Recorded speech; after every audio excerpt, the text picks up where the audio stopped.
지금 2026년 세법 개정안 보고 많이 놀라시고 화난 분들 많죠? 네, 저도 참 보면서 어이가 없어가지고. 네. 덕분에 제 유튜브 영상도 굉장히 조회수가 많이 나오고 있어요. 네, 열심히 살면 벌 받는다라는 영상이.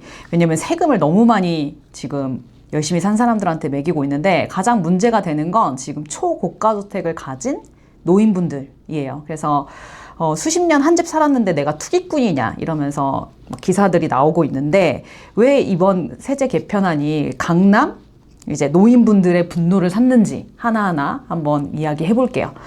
신문 기사에 나온 사연인데 강남구 개포 주공 6단지에 사시는 70대 분께서 25년 전에 3억을 주고 샀는데 가격이 자연스럽게 오른 게 내 탓이냐 이러면서 양도소득세 공제도 10억으로 제한한다는데 오래 산 사람일수록 바보가 되는 정책이다 이렇게 이야기했고 또 30년 전에 경남 아파트를 2억 6천만 원을 주고 사서 지금 이게 레미안 원밸리가 됐죠.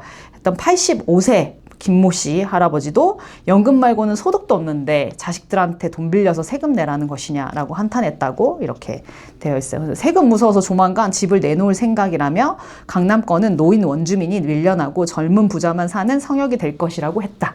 예.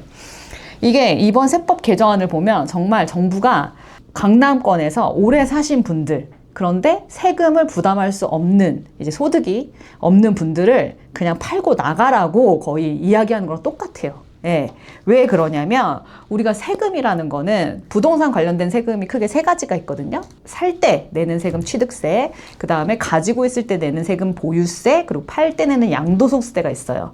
근데 보유세는 재산세라고 해서 땅하고 건물에 대해서 재산세를 내는 게 있고 그리고 고가주택에 한해서 종합부동산세라고 또 세금이 중복으로 나오는 게 있어요. 그래서 우리가 통상적으로 보유세라고 하면 재산세와 종합부동산세를 더한 걸 우리는 보유세라고 이야기를 해요. 그 양도세는 이 아파트를 팔 때 내는 세금이죠. 그래서 양도소득세는 팔 때 내는 세금이기 때문에 사실 내가 안 팔고 계속 가져갈 거야. 또는 내가 자녀한테 증여할 거야. 증여하면 양도소득세 없어요. 왜냐하면 공짜로 내가 줬기 때문에 내가 이익 받은 게 없어서 양도소득세는 없습니다. 예, 자녀가 증여세를 내는 거예요. 그리고 내가 그냥 죽을 때까지 내가 그냥 죽어서 상속할 거야. 양도세 없죠? 예, 가족분들이 그냥 상속세를 내면 돼요. 그래서 내가 양도세가 너무 아까워서 이걸 팔아야 되겠다 이렇게 생각하시는 분들은 사실 크게 없어요. 왜냐하면 양도할 생각이 없기 때문에. 왜냐하면 이분들은 이걸 뭐 팔고 갈아타고 이럴 생각이 없잖아요. 그냥 평생을 여기 살았는데 그냥 내가 살다 죽어야지 뭐 이런 생각 갖고 이제 거주하고 계신데 이 뭐 70대 80대 이런 분들이 왜 내가 지금 팔아야 되겠다라고 생각하시는 이유가 뭐냐? 보유세 때문이죠. 보유세. 예, 보유세라고 하는 건 아까 얘기한 것처럼 재산세와 종합부동산세인데 재산세는 그냥 과표 그대로 그냥 내면 돼요. 비례해서 내기 때문에 여기에 대해서 누가 토를 다는 게 아니야. 지금 이 이슈에 대해서 아니 돈 없으면 나가야지. 강남 살면서 그거 세금 낼 돈 없으면 그냥 나가. 이렇게 얘기한 사람은 종합부동산세를 안 내보신 분이에요. 재산세 못 내서 거기 못 산다고 하는 게 아니야. 재산세는 당연히 내고 재산세 말고 종합부동산세가 나오는데 지금 이 종합부동산세를 거의 과징금 수준으로 고가주택을 가지고 있으면 세율이 확 차이나게 지금 발표를 한 거거든요. 그러니까 어떻게 보면 공부를 잘하는 학생한테 너는 공부 잘하니까 너는 난이도 최상으로 다시 문제를 풀어서 우리가 똑같이 모두가 90점을 만들자. 막 이렇게 얘기하고 있는 거랑 똑같아요. 왜 좋은 아파트 살고 있다고 해서 세금을 더 내야 돼요? 똑같은 국민인데 가지고 있는 자산에 대해서 비율만큼 내면 되는 거 아닌가요? 왜 무슨 잘못을 했다고 고가주택을 가진 사람한테 더 높은 세율로 내야 되냐고 이렇게 얘기하는 건 전 잘 모르겠어요. 어쨌든 근데 그런 세법안이 이번에 발표가 됐어요. 그 세법안을 자세히 뜯어보면 어떻게 되어 있냐면 지금은 다주택자가 불리하게 되어 있어요. 똑같이 자산의 합산이 25억 구간 과표 그 기준으로 해서 25억이다. 그러면 1주택이고 2주택인 사람은 1.3%를 내는데 3주택인 경우에는 2%로 올라가게 되어 있고 이제 94억 초과 고가 아파트를 가진 분은 지금은 2.7%의 종합부동산세를 내고 있는데 다주택인 경우에는 5% 이제 거의 2배에 가까운 세금을 내고 있죠. 그런데 이게 점차적으로 어떻게 변하냐면 2028년에 최종적으로 세금이 확정되는데 이때는 그냥 다주택이고 1주택이고 상관없이 과표 기준으로만 세율이 바뀌는 거예요. 그래서 12억에서 25억은 2%, 25억에서 50억은 3%, 50억에서 94억은 4%, 94억 초과에 해당하는 아파트는 5%로 이제 그 종합부동산 세율이 뛰게 되는 거죠. 그런데 왜 노인들한테 이렇게 타격이 크냐 이렇게 얘기하면 노인분들은 종합부동산세를 할인받고 있어요. 예, 왜냐하면 이분들이 실거주로 오래 가지고 있었고 보유를 했고 이게 투기가 아니라 이제 그 자기 집 한 채는 다 있으니까 필수제로서 부동산세를 공제해주는 제도가 있거든요. 그런데 이런 제도를 하나씩 지금 다 혜택을 줄인다고 발표했기 때문이에요. 그래서 이제 그 노인분들한테 가장 이제 문제가 되는 그게 4가지거든요. 첫 번째는 공정시장가액 비율이에요. 이게 어떻게 달라지냐면 지금은 우리가 공정시장가율의 60%를 종합부동산세로 내고 있는데 이거를 70%까지 올리겠다. 그런데 다주택한테는 80%까지 올리겠다. 근데 이 다주택에 골 때리는 게 부부 공동명의가 들어가요. 네. 그래서 이것 때문에 사람들이 지금 분노하고 있는 거예요. 네. 부부가 공동으로 소유하고 있으면 다주택으로 해서 2028년에는 80%로 세금을 거두겠다. 여기서 이제 한번 빡 막는 거죠. 왜냐하면 이 과표가 뭐 10% 늘어나는 게 뭐가 큰 차이야 하지만 이 과표 기준이 이미 뭐 60억, 70억 하시는 분들은 이게 과표가 절대 금액이 크기 때문에 세금이 크게 차이 나요. 그리고 세 공제 대상이라고 해서 지금은 연령 60세가 넘으면 40% 공제해 주는데 보유해도 이제 50%를 최대 공제를 해줬는데 이 보유 공제가 사라지는 거예요. 이 보유 공제가 사라지고 거주를 해야 최대 50% 이제 공제를 해주겠다. 이것 때문에 이제 자기 집을 이제 주요 지역에서 거주를 하시다가 자녀를 다 키웠어. 결혼도 다 시켰어. 그러니까 굳이 자기가 여기에 살 필요가 없어. 그래서 이 집을 전세 주고 아니면 뭐 월세 주고 외곽에 거주를 하고 계신 분들이 여기에 많이 타격을 받게 되는 거죠. 그리고 또 하나는 세액 공제 한도가 생겨요. 지금은 세액 공제 뭐 40%, 뭐 최대 50% 하면은 세금이 계속 깎이잖아요. 그런데 이 세액 공제를 한도를 만든 거예요.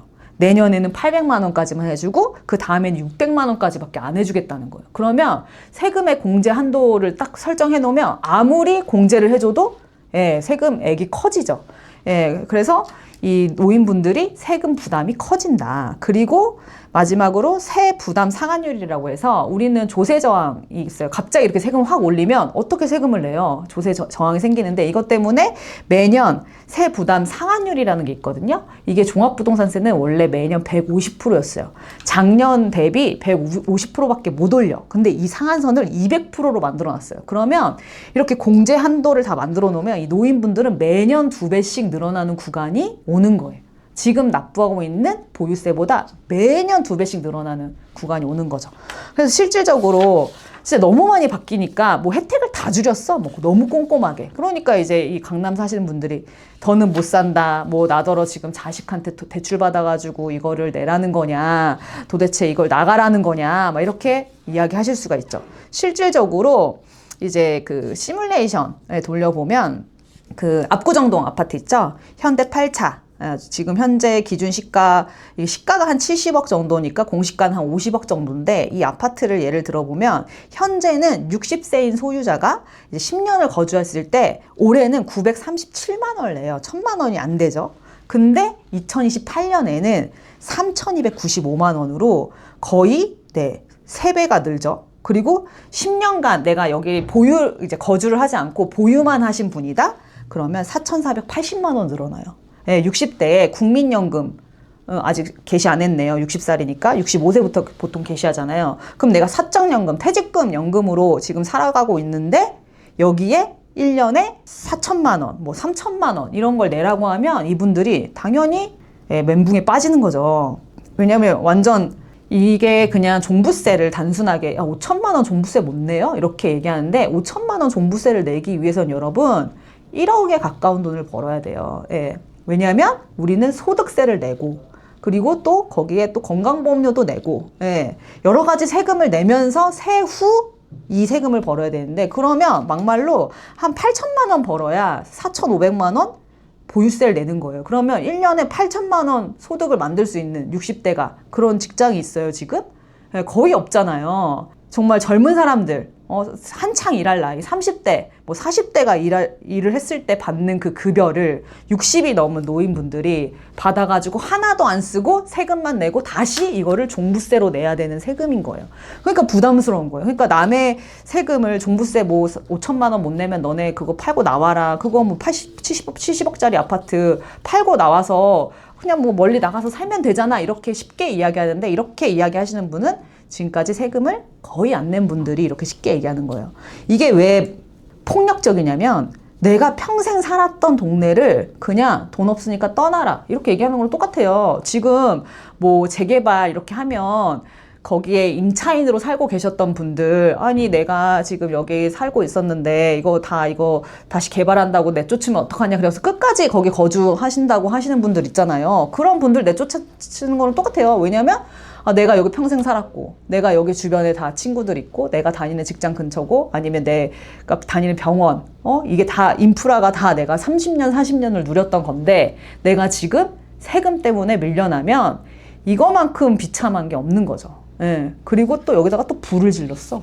노인분들한테 이 수도권에 있는 아파트를 팔고 지방으로 가면 세금 혜택을 주겠다 이렇게 하면서 또 65세 이상의 고령자가 1주택인 경우에 이제 5년 이상 거주한 수도권 주택을 처분하고 비수도권으로 이주하면 2027년 내년이죠. 50% 최대 5억 한도까지, 그리고 2028년에는 30% 3억 한도까지 양도세를 감면해주는 정책을 내놨는데, 이거 들으면 고령층은 어때요? 이게 고려장 아니냐? 이렇게 얘기하는 거예요. 야, 이거 우리한테 지금 세금 때리고 뒤로는 수도권 밖으로 이사 나가세요라고 혜택 주면서 뒤로 지금 수도권 밖으로 나가라는 이야기잖아 하면서 기분이 나쁜 거예요. 근데 이거를 그래 노인분들 뭐 세금 버틸 수 없으면 나 팔고 나가야지 이렇게 쉽게 얘기하시는 분들은 본인의 미래를 생각하세요. 지금 이게 남의 일이죠? 곧 내일이 된다니까? 제가 계속 얘기하죠. 남일처럼 관심 없어. 뭐 세금 그래 뭐 초고가 주택 0.4%의 이야기야.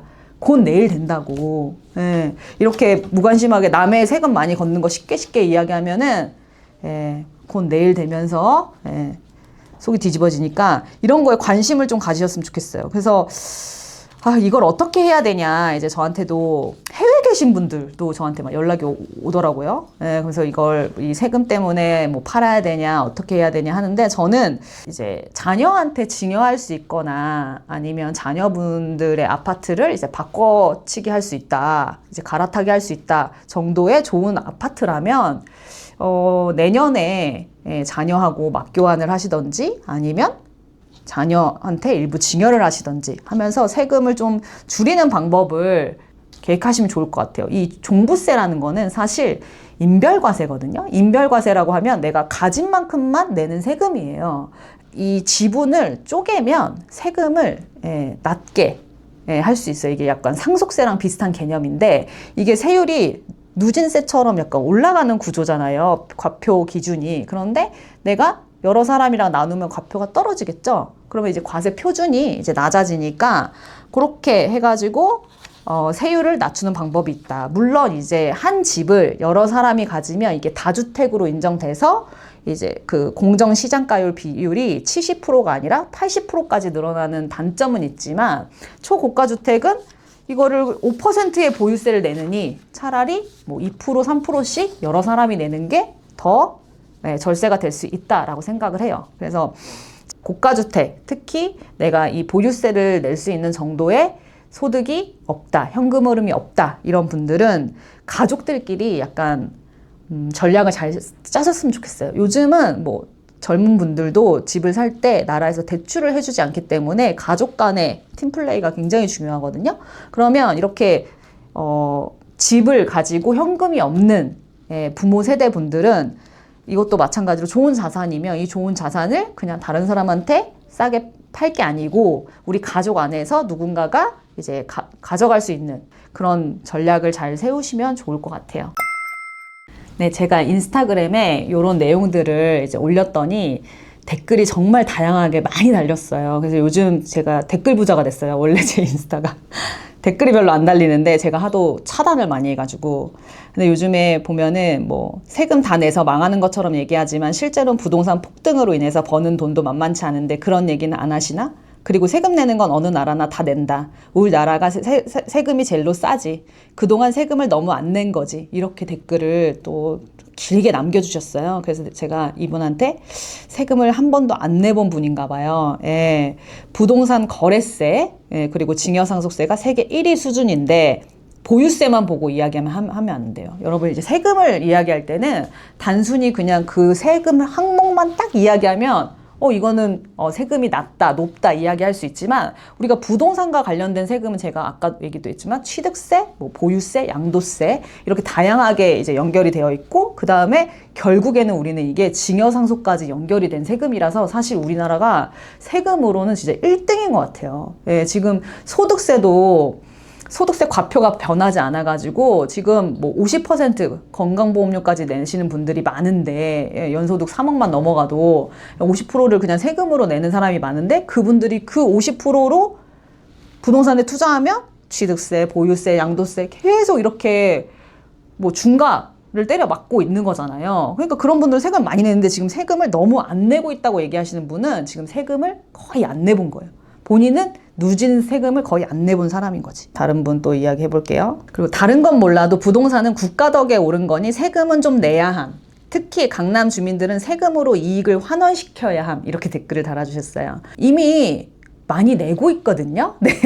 왜냐하면 보유세, 비례해서 재산세 많이 내잖아요. 종합부동산세도 옛날부터 고가주택으로 포함돼서 종부세도 많이 냈고 이렇게 많이 냈는데 더 내래. 그리고 저는 이제 강남 재건축 이런 갖고 계신 분들, 경남 아파트 때부터 가지고 있었는데 이게 뭐 재건축이 됐으니까 올랐으니 나라가 개발해서 올렸으니 나라의 세금을 다 내야 된다 이렇게 얘기하시는 분이 있는데 강남 재건축은 이미 나라와 다 나누고 있어요. 예, 어떻게 나누고 있냐? 재건축 조합원들이 기부 체납하죠. 서울시에. 예, 공원을 뭐 기부 체납하든 학교를 지어주든 그 땅을 다 이제 기부 체납하든지 뭐 설치해주든지. 저희 메이플자이 같은 경우는 청담구 일부를 또 새롭게 지었고 그 다음에 잠원 스포츠센터 저희가 지었고 그 다음에 그 주변에 공원들 다 기부 체납했고 예, 그래서 재건축을 할 때 그냥 공짜로 하는 게 아니에요. 조합 돈으로 재건축을 하지만 그 승인해준 서울시한테 많은 기부 체납을 하고 있어요. 거기다가 또 뭐래요? 원래는 이 일반 분양을 통해서 우리가 이 새롭게 짓는 신축 비용을 감당을 해야 되는데 지금 일반 분양하는 거에 대해서 로또 분양하죠. 분양가액을 나라에서 분양가 상한제라고 해서 싸게 분양하게 했잖아요. 이거 원래 그냥 시장가로 분양해서 조합원들이 돈을 받으면 조합 추가 분담금이 줄어드는 개인의 자산이에요. 근데 이거를 나라가 그냥 분양가 상한제 해가지고 지금 어떤 기이한 현상이 일어났냐면 반포의 분양가가 노량진보다 싸요, 지금. 이게 말이 됩니까? 이렇게 기울어진 운동장을 만들어놨어. 네. 거기다가 또 재건축 초과 이익 환수제라고 해서 또 이익을 가져가죠. 예, 이렇게 되니까 거의 다 나누고 있는데 이렇게 세금을 안 내보신 분들은 너네 재건축 돼서 아파트값 올랐으니까 너네 세금 다 환수해야 돼. 이렇게 얘기해요. 그래서 개인의 자산이 이미 다 많이 분배되고 있다. 저는 이렇게 생각해요. 그래서 이런 분들은 꼭 재건축 투자하셨으면 좋겠어요. 꼭 강남에 재건축 투자하셔가지고 기부 체납하고 로또 분양하고 그 다음에 재건축 초과 이익 환수제도 내고 이러면서 얼마나 많은 세금을 이미 가져가고 있는데 거기에 또 보유세 이렇게 증세하는 것도 한번 경험해 보셨으면 좋겠어요. 남의 세금에 대해서 너무 쉽게 이야기하지 마세요. 이게 세금이 제가 지난번 영상에 얘기했지만 세금은 정말 낼 때마다 아프다고 했잖아요. 이게 얼마가 나올 것이다라고 이렇게 몇 배가 늘어나는 이런 걸 보면 잠이 안 오죠. 여기에 해당하시는 분들은 이걸 팔아야 되냐, 내가 지금 평생 살아온 곳에서 떠나야 되냐 이런 문제인데 이거에 대해서 너무 쉽게 뭐 돈 없으면 나가라, 거지, 뭐 강남 거지 뭐 이러면서 이렇게 얘기하는데 우리 같은 국민으로서 너무 서로를 이렇게 헐뜯지 않았으면 좋겠어요. 그리고 이제 이 세금이 고민이신 분들은 이거를 팔아야 될지 아니면 내가 이거를 계속 가져가야 될지 아니면 가족들하고 어떻게 전략을 새롭게 짤 수 있을지 여러 가지 시나리오를 돌려보셔야 돼요. 그래서 이미 정부의 개편안은 발표가 됐고 그러면 우리는 대응을 해야 되거든요. 그러니까 어떻게 대응할지 그 방법이 궁금하시면 자주맘 상담 오시면 됩니다.